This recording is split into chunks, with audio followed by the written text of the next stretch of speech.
من الشیطان الرجیم بسم اللہ الرحمن الرحیم تبارک الذی بیدہ الملک وہو علی کل شیء قدیر الذی خلق الموت والحیاة لیبلوکم ایکم احسن عملا وہو العزیز الغفور صدق اللہ مولانا العظیم وصلوا علی الحبیب اللہم صلی علی سیدنا و مولانا محمد وآلہ وصحبہ وعترتہ اجمعین۔ اللہ کی توفیق سے آج ہم سورۃ الملک شریف کا آغاز کر رہے ہیں۔ پارہ نمبر 29 شروع ہوگا۔ کلمہ الملک پہلی آیت سے ہی ماخوذ ہے جو اس سورہ پاک کا نام ہے، جس کا معنی ہے بادشاہی۔ اس سورہ پاک کی کل 30 آیتیں ہیں۔ یہ 330 کلموں اور 1313 حروف پر مشتمل ہے۔ ابتدائے اسلام کے عہد نبوت کے آغاز میں مکی دور میں یہ سورہ پاک نازل ہوئی۔ اس زمانے میں نازل شدہ دوسری صورتوں کی طرح یہاں بھی انسان کو بار بار غور و فکر کی دعوت دی گئی ہے کہ اس سچے اللہ کے سامنے جھک جاؤ، ساری قدرتیں جس کی ہیں۔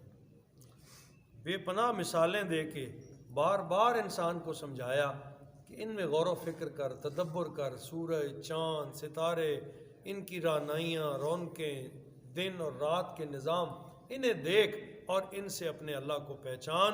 تو بھٹکنے کے لیے پیدا نہیں کیا گیا، سچے رب کے سامنے جھکنے کے لیے پیدا کیا گیا ہے۔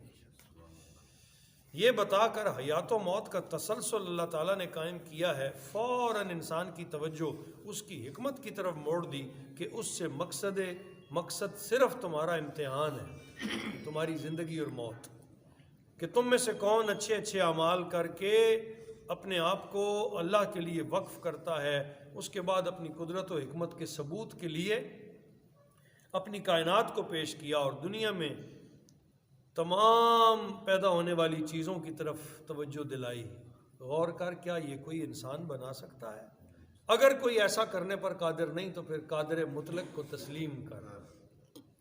اس ضمن میں یہ بھی بتا دیا کہ سب انسان حق ناشناس نہیں ہیں، کچھ وہ بھی ہیں جو اپنے رب کو بن دیکھے مانتے ہیں اور اس کی ناراضگی سے ہر وقت لرزاں ترساں اور ڈرے رہتے ہیں۔ ایسے لوگوں کے گناہ بخش دیے جاتے ہیں اور انہیں اجر کبیر عطا فرمایا جائے گا۔ پھر حسب عادت بطور استہزاء اللہ تعالیٰ نے ان لوگوں کی طرف روئے سخن کیا جو قیامت کے بارے میں سوال اٹھاتے ہیں۔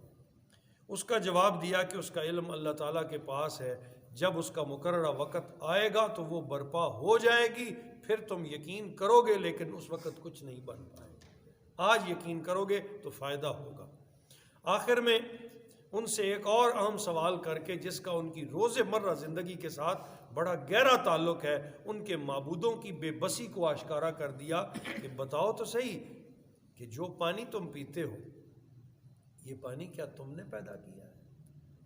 اگر یہ پانی تم میں سے کسی نے بھی پیدا نہیں کیا تو پھر مانو نا کوئی ذات، کوئی طاقت تو ہے کہ جو چاہے تو تمہیں یہ پانی استعمال کرنے دے اور چاہے تو اسے ختم کر دے۔ تو جو اس پر قدرت رکھتی ہے اس رب کے حضور جھک جاؤ۔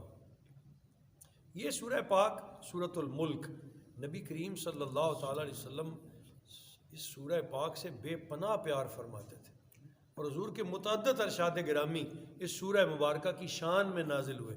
سرکار ارشاد فرماتے ہیں، ایک صحابی اس نے اپنا خیمہ ایک قبر پہ لگا لیا، سفر سے گزر رہے تھے، قبر معدوم ہو چکی تھی، رات کا وقت ہوا اور انہوں نے اپنا خیمہ لگایا اور وہ لیٹ گئے۔ جو ہی لیٹے نا تو سورہ مزمل شریف کی آواز آنے لگی، اٹھ کے بیٹھ گئے۔ نہ کوئی پڑھنے والا تھا، نہ کوئی آگے نہ کوئی پیچھے، لیکن مسلسل آواز آ رہی تھی۔ ساری رات تلاوت سنتے رہے، سو نہیں سکے۔ صبح اٹھے، سفر جاری رکھا۔ جب بارگاہ مصطفیٰ صلی اللہ تعالیٰ علیہ وسلم میں پہنچے تو عرض کی، یا رسول اللہ، میرے ساتھ سفر میں بڑا عجیب ماجرا ہوا۔ میں نے ایک جگہ رات کو لیٹنے کے لیے اپنا خیمہ لگایا، جو ہی میں لیٹنے لگا تو مجھے سورہ ملک شریف پڑھنے کی آواز آنے لگی، لیکن پڑھنے والا قریب کوئی نہیں تھا۔ ساری رات میں وہی آواز سنتا رہا۔ حضور نبی کریم صلی اللہ علیہ وسلم کا علم مبارک دیکھیں نا، صف مصابی سفر میں ہے، قبر زمین کے نیچے ہے۔ حضور اپنے غلام سے ارشاد فرماتے ہیں کہ وہ اللہ کا بندہ جس کی قبر پر تم نے خیمہ لگا لیا تھا، وہ سورہ ملک سے پیار کرتا تھا، اللہ نے بعد از وصال بھی اس کو اس سورت کی تلاوت کی سعادت عطا فرما رہی۔ اس سورت نے اس کی قبر کو روشن کر رکھا، اس وجہ سے تم وہ آواز سنتے رہے۔ حضرت سیدنا ابو ہریرہ راوی ہیں، فرماتے ہیں حضور نے ارشاد فرمایا تبارک الذی، یعنی یہ سورۃ الملک اللہ تعالیٰ کی کتاب میں ایک سورت ہے جس کی صرف 30 آیتیں ہیں، اس نے ایک آدمی کے لیے شفاعت کی تو اللہ نے اسے بخش دیا، اس ایک سورہ پاک کی شفاعت سے وہ بخشا گیا۔ حضرت ابن عباس رضی اللہ تعالیٰ نے ایک شخص کو کہا کہ میں تمہیں ایک ایسا تحفہ نہ دوں جس سے تم خوش ہو جاؤ؟ اس نے عرض کی جناب بڑی مہربانی، آپ ارشاد فرمائیں۔ آپ نے فرمایا سورہ ملک پڑھا کرو، اپنی بیوی کو بھی سکھاؤ، اپنی ساری اولاد کو سکھاؤ، اپنے گھر کے بچوں اور اپنے پڑوسیوں کو سکھاؤ، اپنے خادموں اور غلاموں کو سکھاؤ، کیونکہ یہ نجات دینے والی ہے، یہ قیامت کے دن اپنے رب کے حضور اپنے قاری کے لیے جھگڑا کرے گی حتیٰ کہ اس کی بات سن لی جائے گی، پڑھنے والے کی بخشش ہو جائے گی۔ اللہ تعالی ہمیں بھی اسے یاد کرنے کی توفیق عطا فرمائے۔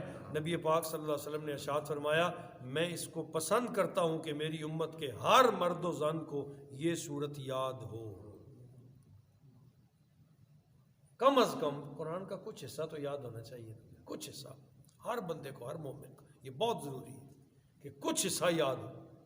اور خاص صورتیں، ان میں سے ایک خاص صورت یہ بھی ہے، رات کو پڑھ کے سوتے رہیں، اللہ تعالیٰ آپ کو قبر حشر میں اس کا ساتھ عطا فرما دے۔ بسم اللہ الرحمن الرحیم، تبارک الذی بیدہ الملک، اللہ پاک اپنے نام سے اس سورہ پاک کا آغاز فرما رہے ہیں۔ بڑی ہی بابرکتوں والی ہے، برکت والی ہے وہ ذات گرامی، بیدہ الملک، جس کے قبضہ قدرت میں سب جہانوں کی بادشاہی، وَهُوَ عَلَىٰ كُلِّ شَيْءٍ قَدِيرٌ، اور وہ ہر چیز پر پوری طرح قدرت، ایسا مالک اور ایسا بادشاہ ہے جس کے اختیار میں سب کچھ ہے۔ بڑے سے بڑا دنیا کا بادشاہ ایسا اختیار نہیں رکھتا جیسا اختیار اس کے پاس ہے کہ وہ جب چاہے کسی کو بادشاہی بخش دے اور جب چاہے کسی سے بادشاہی لے لے۔ الذی خلق الموت والحیات، جس نے پیدا فرمایا ہے موت اور زندگی کو، لیبلوکم، تاکہ وہ تمہاری آزمائش کرے۔ موت اور زندگی اس لیے دی ہے، موت بھی مخلوق ہے، زندگی بھی مخلوق ہے، کہا یہ اس لیے عطا فرمائی ہے کہ تاکہ تمہاری آزمائش کر لی جائے۔ اور آزمائش کیا ہے؟ ایکم احسن عملا، کہ تم میں سے اچھے اچھے عمل کون کرتا ہے، اچھے اچھے اعمال کی پرسش کے لیے، اعمال کی پرکھ اور جانچ کے لیے ہم نے تمہیں زندگی عطا فرمائی ہے۔ وَهُوَ الْعَزِيزُ الْغَفُورُ، وہی دائمی عزتوں والا اور بہت بخشنے والا ہے۔